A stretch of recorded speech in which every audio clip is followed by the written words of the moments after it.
जय हिंद दोस्तों, आपका स्वागत है अपने यूट्यूब चैनल यूपी रोजगार 9 में। आज हम लोग देखेंगे एक नया कॉन्सेप्ट। ठीक है, एक नया कॉन्सेप्ट देखेंगे जिसमें ये प्रश्न आते हैं तो बच्चों को दिक्कत होती है। ठीक है, सबसे पहले पढ़ते हैं इसको। एक दुकानदार के पास कुछ सेब है। वह पहले ग्राहक को कुल सेब का आधा और एक सेब का आधा सेब और देता है। वह दूसरे ग्राहक को शेष बचे हुए सेब का आधा और सेब का आधा सेब और देता है। वह इसी प्रकार से तीसरे, चौथे और पाँचवें ग्राहक को सेब बेचता है।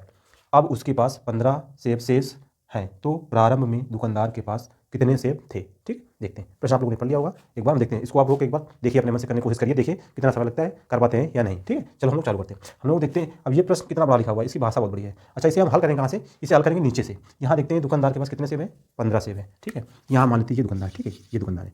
यहाँ 5 आदमी लोग दिया गया, A B C D E. ठीक है, ये 5 लोग हैं। ये सबसे पहला ग्राहक है। ठीक है, इसके पास जाना है, यानी दुकानदार यहाँ से यहाँ देता चला गया उल्टा करके। ठीक है, हम लोग यहाँ से प्राप्त करेंगे, यानी इसके पास 15 सेब है और आधा सेब और देता है। इसका मतलब 15 सेब तो इसके पास और दिया होगा, 15 के बाद इसको आधा और दिया होगा, तो इसका मतलब 15.5 का हिस्से के रूप में बराबर बांटा होगा। यानी दो लोग में 15.5 कितना आएगा, इसका 2 से गुणा कितना आएगा, 15 दूना 30, 31/2 इंटू 2 कितना है, कट जाएगा 31 आ गया। यानी पाँचवें ग्राहक के पास 31 सेब मिलेगा। ठीक है, कितने 31 सेब मिलेगा। अब जस्ट क्या किया, डबल किया था, उससे एक एक्स्ट्रा कर देंगे। जैसे 15 दूना 30, इससे एक ज़्यादा, तो 31 का डबल करेंगे कितना है, 62, 62 में डबल करेंगे कितना है, 1, 63।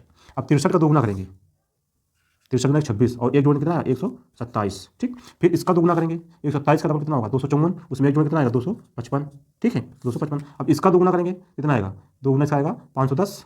ठीक, और एक उसमें जोड़ कितना आएगा, 511। ठीक है, यही उत्तर हो जाएगा। ठीक है, इसमें क्या पता लगा, इसमें लगा है 2 का गुणा किया गया है प्लस 1, 2 का गुणा किया गया है प्लस 1, 2 से गुणा प्लस 1, 2 से गुणा प्लस 1, इस हिसाब से लगाया जाए। ठीक है, यानी सबसे जो अंत में उसके पास बचे हैं, उसके पास 15 सेब है, उसको लेके हमने हल किया। 15 यानी आधा सेब होती है, 15.5 को डबल के कितना 31 आया। यानी जो 5वां ग्राहक है उसके पास 31 सेब है, तो उससे जो चौथा ग्राहक होगा उसके पास कितना, उसका दुगना किया, 31 दूना 62, उसमें एक जोड़ा कितना 63 आया। फिर उसके बाद अगले बार 63 दूना 126, एक जोड़ दिया 127। फिर उसके बाद 127 का डबल किया कितना है, 254, उसमें एक जोड़ दिया। फिर इसके बाद कितना है, इसमें 2 से गुणा, 50 0, 10 1 11 4 5 और उसमें एक जोड़ दिया। ठीक है, इसका आंसर कितना है, 511। अगला प्रश्न देखते हैं। प्रश्न यही है, बस इसकी भाषा बदल गई, इसको लिखने का ढंग अलग हो गया। ठीक है, इसमें क्या लिखा, एक दुकानदार के पास कुछ सेब। वह पहले ग्राहक को कुल सेब का 2/3 और एक सेब और देता है। वह दूसरे ग्राहक को शेष बचे सेब का 3/4 भाग और एक सेब और देता है।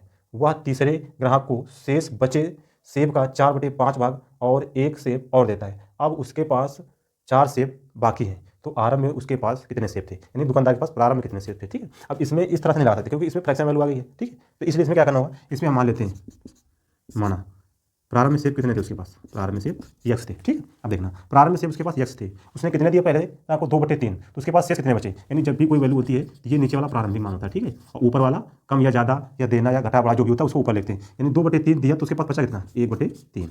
इसके बाद क्या किया, एक सेब और दिया है तो इतना शेष, उसमें एक सेब और दे दिया तो इतना बचा हुआ संख्या है। ठीक, फिर दूसरे ग्राहक के पास क्या किया, उसने शेष बचे सेब का 3/4 भाग दिया तो बचा कितना, 1/4। यानी इन दोनों का 3/4 जैसे है तो इसका अंतर कर लो, तो ऊपर एक आ जाए नीचे बचा, यानी 1/4 भाग बचा हुआ इसके पास। इसके बाद एक सेब और दिया तो ये शेष बचा हुआ, उसमें एक और घटा देंगे, ये अंतिम से बचा हुआ हो गया। ठीक है, अब लास्ट वाले के पास चलते हैं। अब उसके पास कितने शेष बचे, 4/5, आखिरी वाले तीसरे को 4/5 भाग, तो उसके बाद बचा कितना, 1/5 भाग। इसके बाद उसने एक सेब और दिया है तो एक सेब और दिया है। अब उसके पास शेष कितने बचे हैं, 4 सेब बचे, ये इसके बराबर लिख देते हैं। ठीक, अब इसको करना, अब इसको हल करने का तरीका क्या है, इसको यहीं एक ही लाइन में हल करना है। ठीक है, कैसे, जैसे ये लिखा है माइनस, ये इधर चला जाएगा, कितना हो जाएगा 5, यहाँ लिख दिया हमने, कितना आ जाएगा 5। अब ये 5 इधर जाकर जुड़ गया, कितना होगा 5। अब ये 1/5 ये इससे गुणा हो जाएगा, कितना आ जाएगा 25, यहाँ तक इसका काम खत्म हो गया, ये 25 आया। अब ये ऋण का इधर है तो उधर चला जाएगा, कितना आ जाएगा 26, इधर लिखते हैं। अब ये इधर जाकर 26 हो गया, ये यहाँ से काम खत्म। अब ये 1/4 में लिखा हुआ है, ये 1/4 26 से गुणा हो जाएगा, कितना हो जाएगा 104। अब 104 इतना बचा है, ये माइनस का मान इधर चला कितना हो जाएगा 105, यानी x इंटू 1/3 बराबर कितना होगा 105। अब ये इधर गुणा कितना आएगा 315, कितना आंसर आया 315। यही इस प्रश्न का आंसर है। ऐसे कॉन्सेप्ट तरीके देखने के लिए हमारे चैनल को सब्सक्राइब करें और वीडियो को